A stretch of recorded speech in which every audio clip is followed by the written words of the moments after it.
La passion du camion.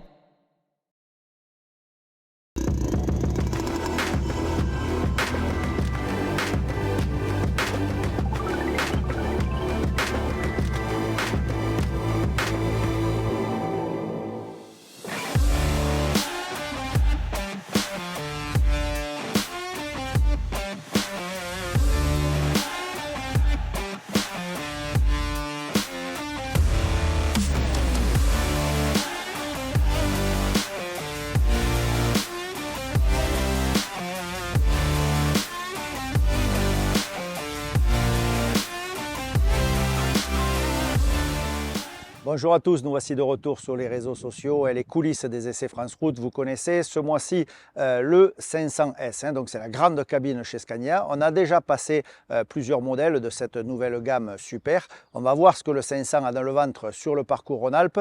On est ici chez les Transports Allénais à Mâcon, c'est un peu notre base arrière, ça nous permet de préparer le camion. On a passé l'ensemble rouleau, il est tout beau. On va pouvoir aller sur direction les Alpes. En attendant, juste avant de partir, on fait un petit tour en cabine, histoire de voir l'aménagement. Et sans plus attendre, on file sur la route.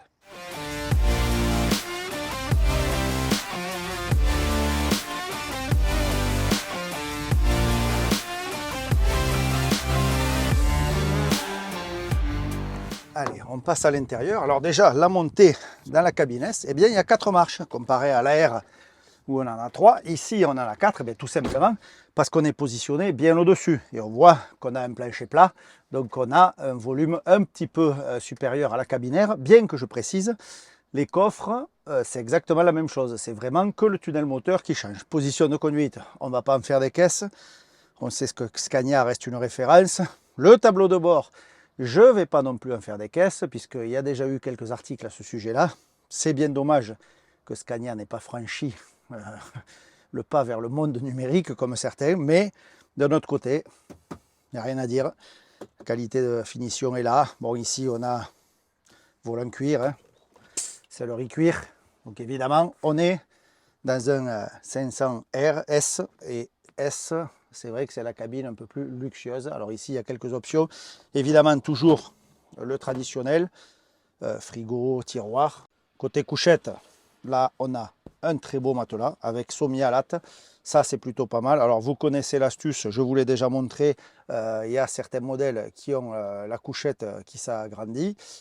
C'est vrai que par rapport au DAF, qui aujourd'hui XG+, font la référence, eh bien, il manque quand même de l'espace. Alors, c'est une belle cabine, il y a du volume, il y a tout ça, il n'y a rien à dire. Mais par rapport à ce qui se fait chez la concurrence, malgré tout, là, tous les autres, dont Scania, sont quand même un peu à la bourre. Mais rien à dire sur la finition. On a ici les coffres arrière, qui est alors une seule couchette, mais coffre arrière de rangement, ce qui permet d'avoir quand même des beaux volumes, puisque là, on a vraiment du rangement pour le chauffeur qui va partir à la semaine. Honnêtement, on a vraiment de quoi faire. C'est plutôt très bien. Idem sur l'avant, classique, mais on a deux beaux volumes. De ce côté-là, cette cabine, elle est bien conçue. Sous la couchette, idem, on a bien des coffres traversants. Ça, c'est également très bien, avec ces fameux tiroirs qui permettent de mettre bien des affaires en haut et en bas. Alors, il n'y a rien à dire sur le point de vue aménagement. La cabine S, c'est quand même ce qui se fait de mieux chez Scania.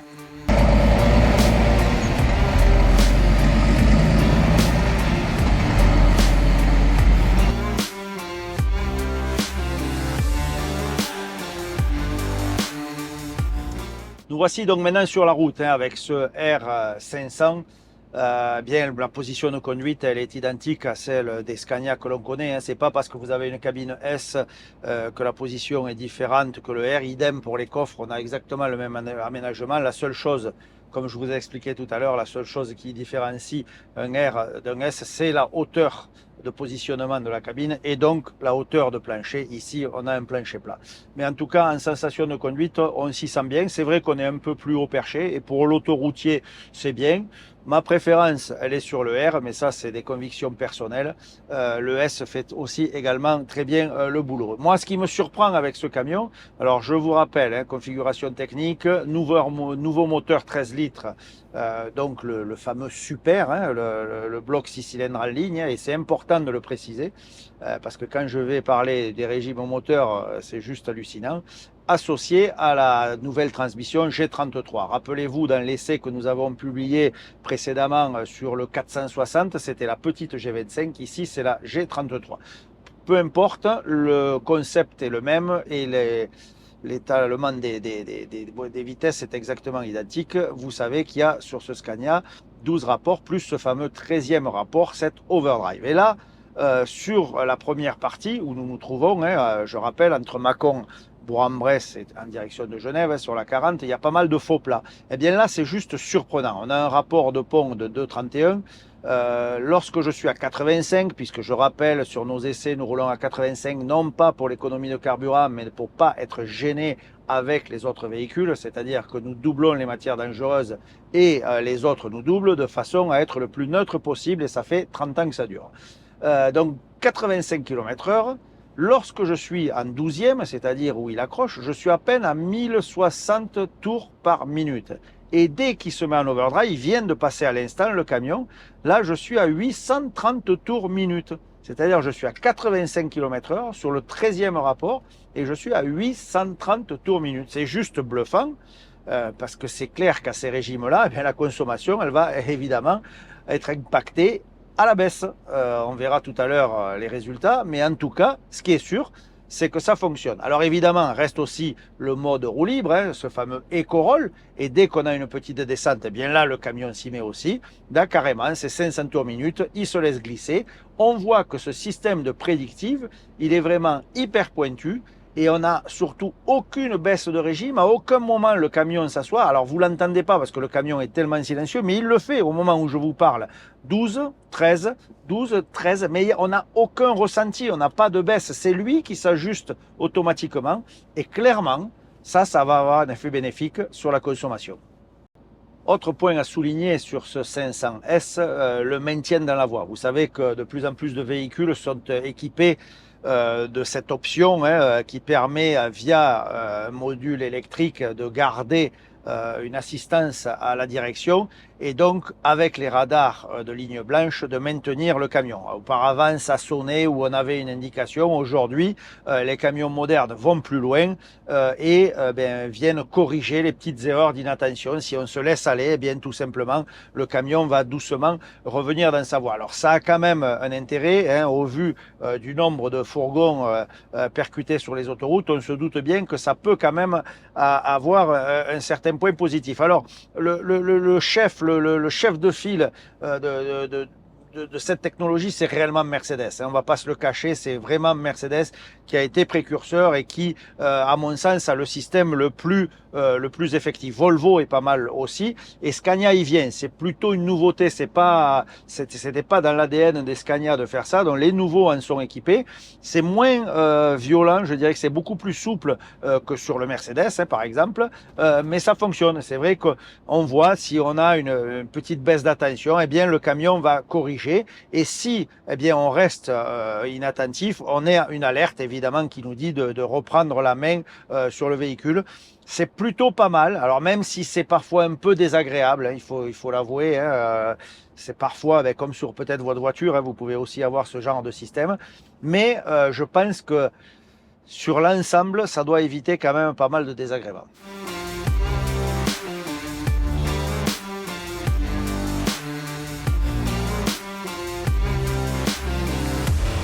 Alors les coulisses toujours, on vous fait vivre évidemment les essais de l'intérieur et j'en profite pour saluer Pierre Asselin qui est avec moi, mon fidèle coéquipier, responsable du service démonstration et donc qui s'occupe de la presse chez Scania France, qui m'accompagne sur quasiment tous mes essais. Alors pour vous donner les ficelles de nos essais, il faut savoir que les camions viennent en l'occurrence chez Scania de Suède, de Södertälje. Je salue Xavier d'ailleurs qui nous a descendu le véhicule et ensuite on fait le test sur le terrain avec le démonstrateur français et en l'occurrence Pierre qui va d'ailleurs bientôt partir à la retraite, heureux vénard. D'ailleurs peut-être quand vous verrez la vidéo il y sera déjà parce que comme c'est dans quelques mois il va pas tarder à partir. Donc mais je vais faire un petit mot à Scania France parce que même à la retraite on a le droit de faire travailler les retraités. Il faudra qu'ils reviennent faire les essais avec nous parce que c'est un homme important dans la maison Scania, n'est-ce pas, qui connaît très bien le produit, un très bon technicien. Et ça aussi, ça nous aide à nous journalistes à bien comprendre comment fonctionne le produit. Voilà, ça c'était un petit clin d'œil, mais je prenais la parole pas pour ça, pour vous dire qu'aujourd'hui, il y a des éléments qui vont faire varier un peu le test. Il y a beaucoup de vent. Il faut savoir qu'il y a du thermique, donc ça aura peut-être une incidence. À vérifier tout à l'heure.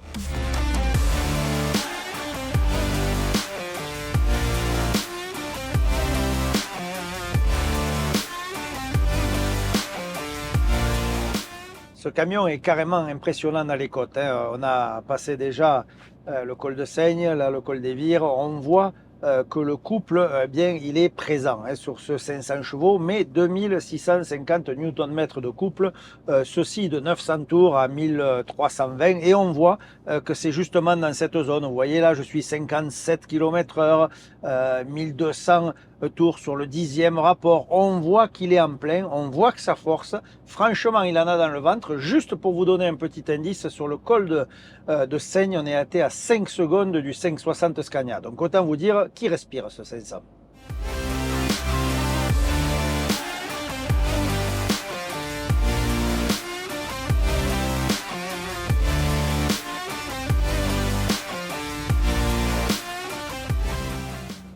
Allez, la descente, hein, je vous en parlais tout à l'heure, eh bien, force de constater que c'est pas le point fort de ce 500. Il n'est pas équipé du ralentisseur secondaire, vous savez, ce fameux retardeur et l'arme secrète de chez Scania, hein, des meilleurs produits de la gamme. Bien, maintenant, à cause de Vecto, hein, au profit de l'écologie, on a tendance à sacrifier tout ça parce que c'est du poids en plus, parce que des raisons techniques et politiques qui me dépassent, on privilégie les freins à décompression. Vous savez, c'est super frein d'échappement, c'est super VEB, hein, pour citer la marque concurrente.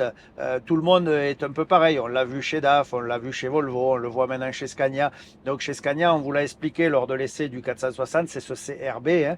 Donc c'est un frein Jacobs, hein, ni plus ni moins, hein, à l'américaine, si certains sont branchés Amérique. C'est un frein à décompression.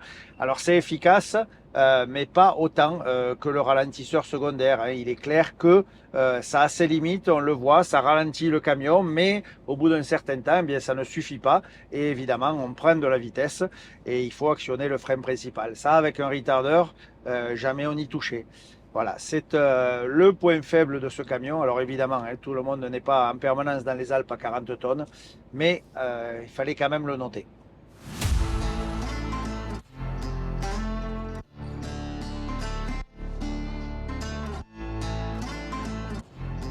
Nous voici donc sur la troisième étape de notre parcours Rhône-Alpes. Alors je dirais que c'est la plus facile. On a, vous savez, la première qui est un peu un mix entre du plat et on démarre les côtes, les premières côtes du parcours alpin. La deuxième qui est là carrément dans les montagnes et évidemment la plus douloureuse pour la consommation. Et cette troisième étape que je qualifierais de plus facile, hein, puisqu'on descend de Chambéry vers Lyon et après on va venir remonter sur Mâcon. Mais en tout cas, on voit de suite que la moyenne chute. Hein. C'est vrai que le camion a quand même tendance à beaucoup utiliser l'inertie et donc être au ralenti. Et ça, c'est plutôt bien. Mais je voudrais parler d'un point avant de faire la conclusion et surtout de sortir un peu les chiffres.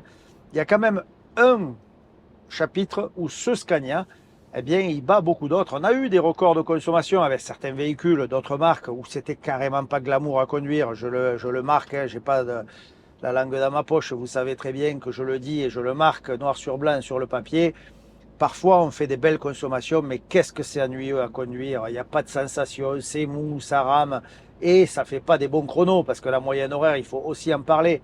Eh bien là, sur ce Scania 500, malgré une puissance somme toute relative, hein, puisque 500 aujourd'hui, je dirais que c'est vraiment la moyenne, on a de vraies sensations de conduite et un vrai plaisir de conduite. On sent que ça respire, on sent que ça reprend.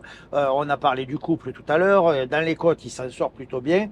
On a un camion qui vit, on n'est pas dans du passif, on a un camion qui est bien vivant, et même si on le laisse faire en mode totalement autonome, hein, puisque vous savez que dans nos essais, on laisse la place au camion, c'est-à-dire c'est lui, on se met en mode éco et c'est lui qui gère et on essaye de ne pas influencer le véhicule. Eh bien, sur ce chapitre-là, je peux vous dire que le Scania 500, eh bien, il s'en sort très bien, voire même très très bien. Voilà, allez, on se retrouve tout à l'heure pour la conclusion, mais en tout cas, pour l'instant, rien à signaler.